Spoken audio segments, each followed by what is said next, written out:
Bom dia, turma do sexto ano. Aqui é o professor Vitor de História. Nós estaremos iniciando o capítulo 8, Os Reinos Africanos, nas páginas 148 até a página 150. Ok, turma? Então vamos lá. A princípio, nós precisamos primeiramente entender como a arqueologia e a antropologia entendem o passado, certo? Então existe a teoria evolucionista, que ela é inspirada em Charles Darwin, e essa teoria ela afirma que assim como evoluímos biologicamente, que foi a teoria de Charles Darwin, nós também evoluímos culturalmente, saindo de estágios mais primitivos para estágios mais avançados, ok? Então essa teoria ela procura entender as sociedades a partir do estágio cultural em que ela se encontra. Acredita que as sociedades elas seguem esse grau de evolução cultural, que ela pode então estar num grau mais primitivo ou num grau mais avançado, ok, turma? Saliento a vocês e já vou logo assegurando a vocês que esse método ele não é mais aceito no meio científico como um método coerente. Ele é tido como um método pseudocientífico, ou seja, um método falso, certo? Porque dentro da ciência, dentro da antropologia, já se tem um entendimento que não há cultura superior à outra. Toda cultura ela é simplesmente diferente da outra, mas ela não pode ser superior, ela não pode ser melhor. Não existe o conceito de civilização, como se existisse apenas uma civilização, mas existe o conceito de civilizações, ok, turma? Então a segunda teoria aí é o monogeísmo, certo?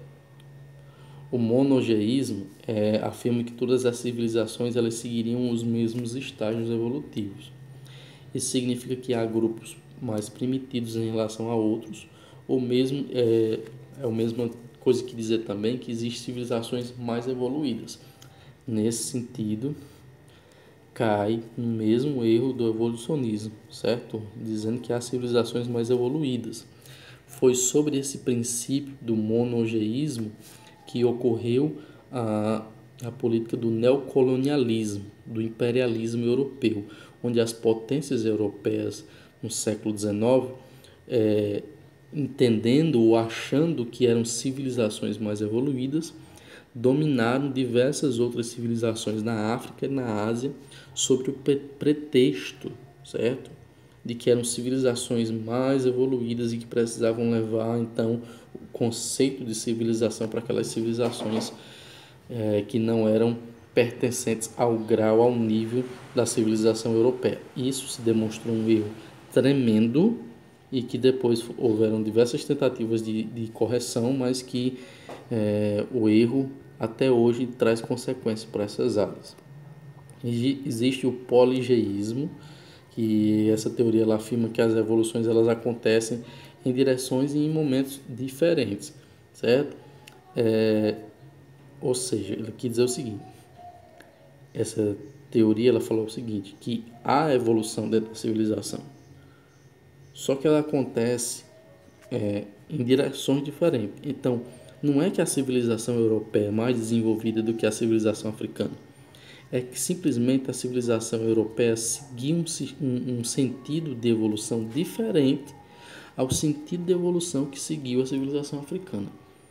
Então, isso traria um entendimento que não existe esse conceito de civilização superior, mas sim uma civilização que seguiu caminhos opostos, diferentes. Okay? Existe também um entendimento do vestígio material, que vai aliar o estruturalismo combinado com o funcionalismo, que vai defender justamente a análise de um vestígio material, levando em consideração quem utilizou, quem usou aquele artefato, certo? E como foi que essa tecnologia, esse artefato, ela foi se desenvolvendo, certo? Então, conforme a teoria do difusionismo, a partir de uma migração para outras civilizações por meio de contato de guerra e de comércio, é que essas tecnologias elas foram se desenvolvendo. Então, uma civilização entra em contato com outra, seja pelo comércio, digamos que a civilização A detém a tecnologia de produção do machado, mas a civilização B não detém essa produção. A partir do contato da civilização A com a civilização B pelo comércio, eles podem inclusive comercializar o machado e a partir daí então esse ser desenvolvido na civilização B. Também há a possibilidade que por meio da guerra, a civilização B faz guerra contra a civilização A, domina a civilização A e domina também as suas técnicas, né, de artefatos, entre outras coisas que estão presentes naquela civilização, certo, gente? Então, a partir dessas teorias aí é que a arqueologia e a antropologia vão entender no passado. A África Antiga, as primeiras civilizações. A princípio, os historiadores eles colocam que houve uns séculos obscuros que diz o seguinte: a civilização africana ela é a mais antiga de todas, entretanto, grande parte, né, das suas informações está ligada a grupos humanos que apenas transmitiam as suas informações de forma oral, não registrava isso, não escrevia isso, e isso então traria um grande problema, a dificuldade nos estudos modernos sobre esses grupos. Então, como saber informações desse grupo se não há nada escrito, se há transmissão do seu conhecimento oral? Esse foi um grande problema, porque muitos séculos da história das civilizações ali na África estão sobre esse manto da obscuridade da tradição oral. Na África, temos os locais que nós podemos chamar dos berços agrícolas primários. Por exemplo, o Egito. Os egípcios eles se aproveitaram do rio Nilo, com suas cheias regulares ali, para então cultivar em suas margens. É uma das primeiras civilizações agrícolas do mundo, certo? Já na África Oriental e na África Ocidental, que se desenvolveu foram as culturas do sorgo e do milho. Na África Central, o café é que era de fato cultivado. Já na África do Norte, o trigo e as oliveiras eram largamente cultivadas também, certo? Por exemplo, na África que surge a civilização Nok, lá na Idade dos Metais, certo? Para vocês terem uma ideia, havia um consenso geral entre os historiadores que os hititas e depois os cartaginenses tinham dominado a técnica da metalurgia com ferro. Eles eram os primeiros. Entretanto, estudos recentes mostraram que a civilização Nok, que vivia no Planalto de Jos, na Nigéria, lá na África, era bem anterior a hititas e cartaginenses, e eles já tinham técnicas de metalurgia com ferro, certo? Os Noks eles se desenvolveram por volta do ano 1000 a.C.